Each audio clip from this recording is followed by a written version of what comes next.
Hey, it's Caleb. If you like this video, be sure to subscribe. Hey everyone, welcome back. In this video, I want to talk about lookup tables. Let me write that out for you so you can see it. Lookup tables. So what is a lookup table? Well, I have to kind of explain something else first before we're going to get into this. So just kind of relax and take a good look. I'm going to erase this so I can have some room.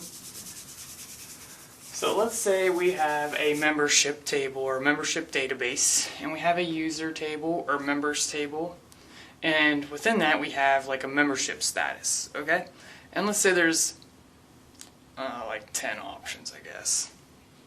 So you could have like bronze, silver, gold, platinum, titanium, and then like not a member, or like trial member, or partner, or special member, or member above all members. I don't know, I'm just kind of making stuff up. Anyways, some people will create what's known as a lookup table. So they'll have a table over here with every single option for the membership. So we could have the memberships, and then within here we would have each individual row is one of the membership statuses, right? So we have like 1, 2, 3, 4, 5, 6, 7, 8, 9. I'm just going to go with 9 because it can't fit anymore. 9 individual rows. And then so that's one column. The ID, for example, which, we could use a different key if we needed, but for this we'll just use an ID. And then we have a column to say what the membership status is. So we could have like gold, silver, bronze, platinum, and so forth. Now, we can have a members table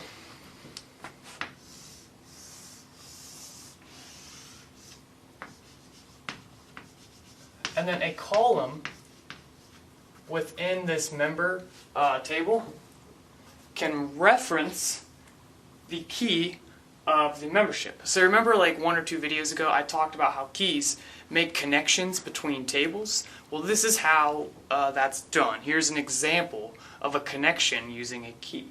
What we would do is we would have like the member's user member name or their ID, for example, and then we have their first name, last name, address, phone number, billing type, whatever it is, and then we would have a column, membership, you see?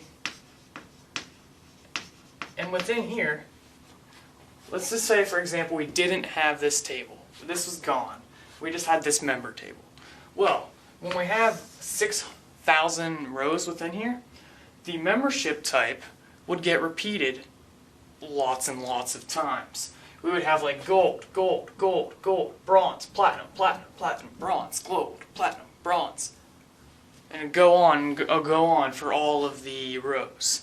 And that would work. That is a possibility for your database. I'm not saying it's going to cause your database to explode or you'll get fired or anything. Well, unless you're told not to do that, you might get fired. That's a possibility for the database design. Now let's think, what kind of relationship is this? One member can have one membership, and a membership can have multiple people having that membership. So it's a one-to-many relationship. The one side is the membership. You'd have one of these, and then you would have many people using that. So that means, if you remember from the relationships, we need to take the key from this one and put it over into this table. And now, if we add this new relationship in, we don't have all of that repeating data because all we do is reference one individual row. And there's some other benefits to that, which I'll explain in a second. So now we could be like, rather than gold, gold, gold, silver, bronze, platinum, we could have 1, 1, 1, 2, 3, 4 for all of our rows. And we'd still have individual information like Caleb, Jimmy, Jake, Sally, Sammy, and Sarah. Well, when we do this little connection thing, we have a new connection between these tables. We're taking the key of the membership, which is this column right here. So here's our key. And we are taking that key and we are moving it over into the member table. So now this column right here, within the member table,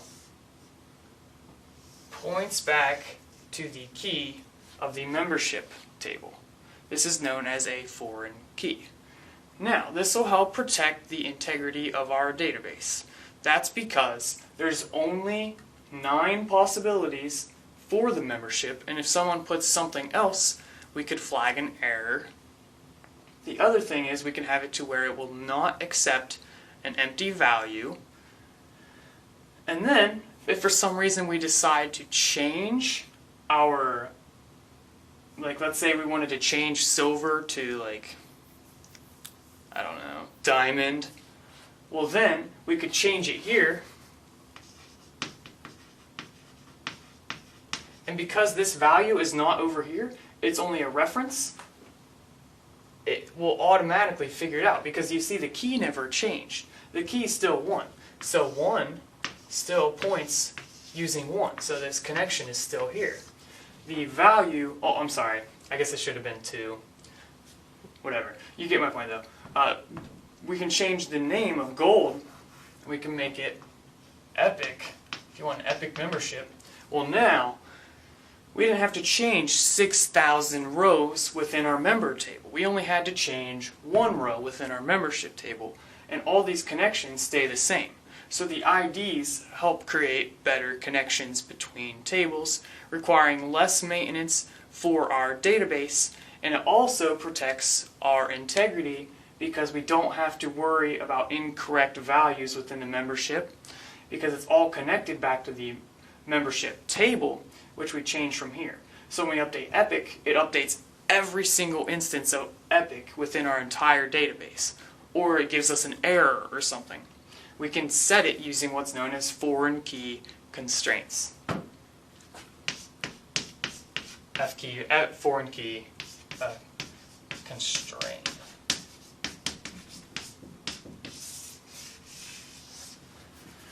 So because we're using what's known as a relational database, which is the type of designing we're doing right now, we have relations, tables, and everything is connected across the database. It's not all stored in one individual table, but to protect our integrity of our database, we create connections between keys. That way, we don't have to worry about incorrect data. So what do keys... Oops, I dropped my chalk. What do keys do for us? Let's write it out. Well, first thing, they protect our integrity. I made a video over integrity, so if you want to check that out, be sure to do that. So they protect our integrity. How do they do that? Well, we don't have to worry about only some values updating. If you remember, we had the members table, and when we updated gold and we named it epic, it updated every single row within the member table. So it protects all of our values, so it updates, less maintenance for us, less incorrect data. What else does a key do? Keeps everything unique. And you might have saw that in the member table, we used the key number 1 multiple times. We had 3 people with the member ID, the membership ID 1. So 3 people had gold, for example. Well, it's still unique because they're still only talking about one individual gold. Over here in our membership, we had gold was one of the options. We could have 3 people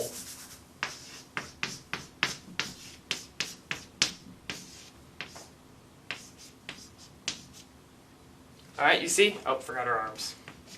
These 3 people can all have a gold membership, and it's still unique because we're only talking about one individual value with 3 references to that value.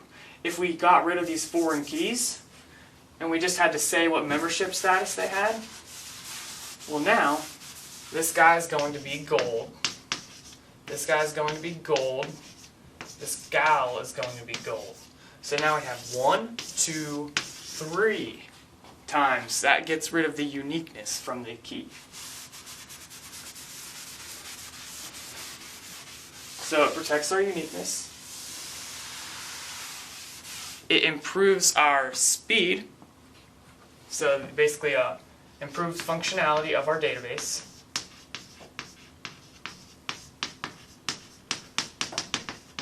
I'm just going to put function, I'm running out of room. And it does a whole bunch of other things. Basically it makes updating easier, so less work for us. Because we don't have to go through manually and check every value, we can just update that individual value, you know? The other thing is it allows for added complexity.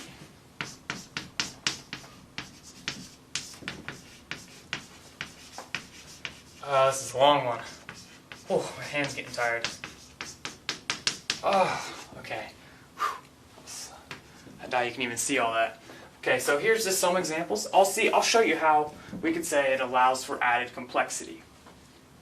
Let's see. I'm going to redraw the example we had, but I'm not going to draw it super in depth, so don't worry. It won't take that long. We had a members, and then we had the membership. All right. Now let's focus on this membership table. Let's make it a little bigger, actually. What we had earlier was we had an ID, we had 1, 2, 3, 4, and so forth. And then we had the title of whatever they are.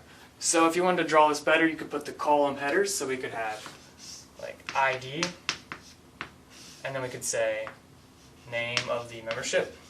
And then we could title the table, we could have it membership. Yeah, so forth. Well, what we can do, we can have added complexity because now we can add a new column and we could say more about the gold membership. So we could say price, and we could have a monthly price of $60, for example. If we didn't do this whole lookup table thing and we put it all within our members table, let's see how that would look. Let's try it. Alright, let's have the members table, and let's not even have a membership table. Well, now we have the guy with the ID 7, 89, and 3. And we'll have their names be Caleb, Tommy, and Tracy. So those are those 3 people I was talking about with the gold memberships. Well, what membership do they have? We got gold, gold, and gold. Now, how much does that cost them? 60, 60, and 60. Just with this little example of 3 people, we already have 4 unnecessary values because we have repeating data. We have G, and then we have G twice more. We have 60, 60 twice more. That eliminates the functionality of our database because we're having tons of repeating data. So you might think the best way to do this is get rid of this price. Well, now we get rid of the complexity of our database. And sometimes complexity is a good thing because it allows us to store more information. When we use the when we use the lookup table, we can just have that as another column. And we could put more things. We could have another column saying, how long does this membership last? We could have another column saying, I don't know, special perks, or what can you use within our gym, or what can we use? And are we allowed to bring friends? What's the price for friends? We can do all that kind of stuff within this table and just reference that within the other table. It's only a set number of options, so we reduce the repeating data. If we wanted to do it all, well, we'd have to put each individual column, and we'd get tons of repeating data. You know what I mean? Yeah. So that is an example of how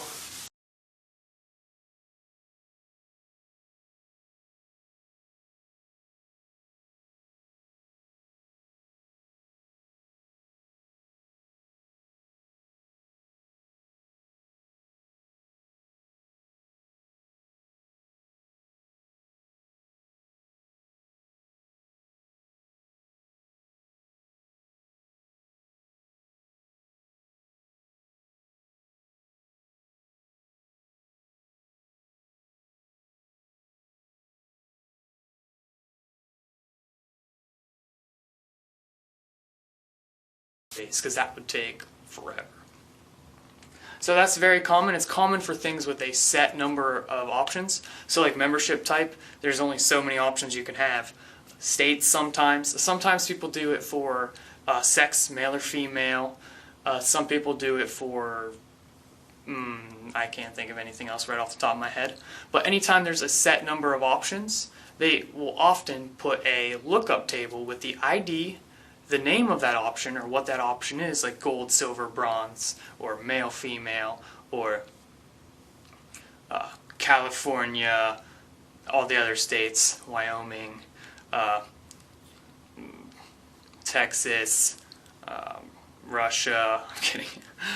Well, then we only have a set number of options. So that's the then we could put more information about it. We could say male, and then like what the male is allowed to do on the website, or anything that allows for extra complexity for our database. So I know this video is like 16 minutes long and I was rambling a ton, but hopefully that cleared things up completely. And yeah, that's all I have to say. So I'll see you guys in the next video. Be sure to subscribe.